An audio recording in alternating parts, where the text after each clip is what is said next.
Assalaamu calaykum. Kusoo dhawaada barnaamijka layaabka dunida qeybtiisa labaad. Dunidan aynu ku noolnahay waxaa jiro dhaqamo kala duwan, qowmiyad kastana waxa ay leedahay dhaqan u gaar ah. Maanta barnaamijka waxa uu ku saabsan yahay xaqiiqooyin iyo dhaqamo ka jira wadanka India. India waa wadan ku yaala qaaradda Asia.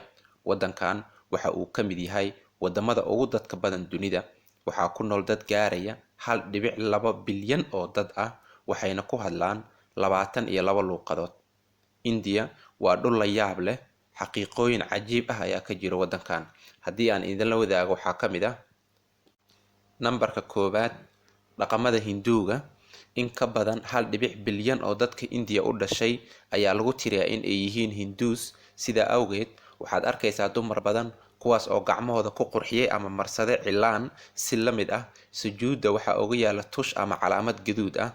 Ragga Hinduugana waxay madaxa ku xirtaan maro dheer oo la dhaho yastiish. Number 2, ruxidda madaxa. Ruxidda ama madaxa oo la gilgilo waa dhaqan ka jira wadankan. Waxaad arkaysaa dadka wadankan u dhashay markii aad la sheekaysanayso in ay madaxa ruxaan, taasoo micnaheedu noqon karto haa, maya, waa laga yaabaa, ama in ay muujinayaan hadalkaada in ay ku qanceen oo kale. Number 3, gacmaha ayay cuntada ku cunaan. Gabi ahaanba India dadka waxay jecel yihiin in ay gacmaha cuntada ku cunaan halkii ay qaado iyo wixii la mid ah isticmaali lahaayeen. Waa dhaqan ani ahaan aan isdhihi karo haddaan nahay Soomaali waan iskaga egnahay dadka India u dhashay.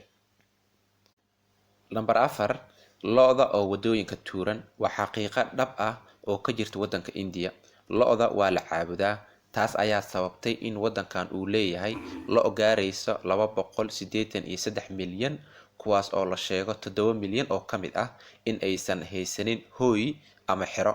Badanaa waxaa la arkaa lo' fara badan oo wadooyinka tuuran, kuwaas oo keeno ama kusoo kordhiya wadooyinka jam. Number 5, aroosyada. India waa meelaha ugu badan dunida oo aroosyo aan inaba caadi ahayn laga dhigo. Aroosyada wadankan ka dhaco si heer sare ayaa loo soo agaasimaa. Qarashaad aad u badan ayaa ku baxo. Sidoo kale wadankan waxaa ku yar furitaanka, kala tagga ama furitaanka aad buu u hooseeyaa.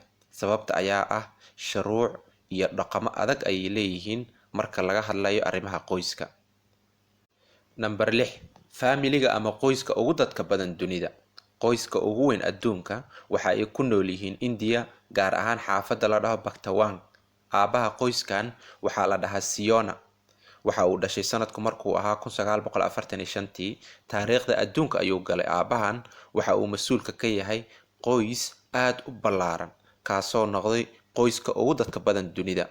Qoyskan waxa uu ka kooban yahay 39 xaas, 94 carruurtiisa ah, 14 gabdhood uu sodog u yahay, iyo 33 ciyaal uu awow u yahay, taasoo ka dhigaysa qoyska dhammaan 180 qof. Qoyskan waxa ay ku wada nool yihiin hal guri oo ka kooban 100 qol. Waxa uu sheegaa in xaasaskiisa ay ku dhiirigelinayaan in uu guursado. Dabcan ma diidi karo.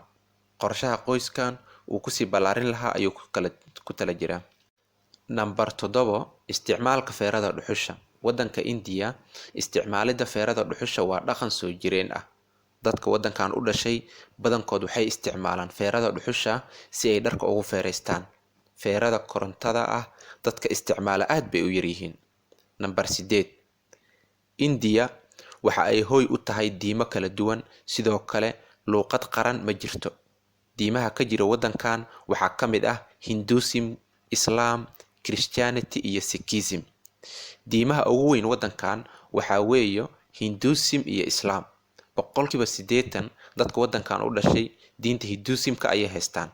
14% waa dad muslimiin ah. Sidoo kale wadankan ma jiro hal luuqad oo laga midaysan yahay, yacni luuqad qaran ma jirto, maxaa yeelay waxaa ku nool qowmiyado kala duwan oo haddana kala af ah. Number 9, qoraallo iyo sawirro loo isticmaalay jeesto. Wadanka India waxaad arkaysaa qoraallo iyo sawiraan ka muuqda guriga hortiisa, taasoo loo isticmaalay jeesto. Waa wax ay aaminsan yihiin sida in ay barwaaqo iyo nolol qurxoon helayaan oo kale. Waxay kaloo u arkaan xushmad darro in lagu istaago qoraalkaas ama sawirkaas. Number 10, India boqolkiiba 90 waa rag. Waxaa la ogaaday wadanka India ragga in ay ka badan yihiin dumarka. Wadooyinka iyo meelaha kala duwan ee bulshada markaad marayso waxaad arkaysaa niman aad u fara badan. Waxaad isweydiin kartaa dumarkii xaggee ka baxeen. Waxyaabo badan ayaa loo aaneynayaa arrintan, balse maanta kama hadlayo arrintaas. Xaqiiqada ayaa ah wadankan ragga in ay ka badan yihiin dumarka. Number 11 dhismaha ugu qaalisan dunida. Dhismaha ugu qaalisan dunida magaciisa waxaa la dhahaa Antilia.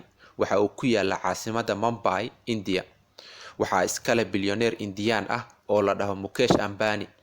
Dhismahan qiimihiisa waa $2 bilyan. 27 biyaano ayuu ka kooban yahay guriga. Waxaa ka shaqeeya 600 oo shaqaale ah. Barkado lagu qabaysta ayuu leeyahay.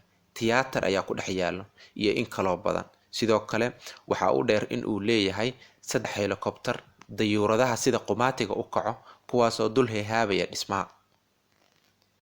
Number 12 gacmaha oo la isqabsado.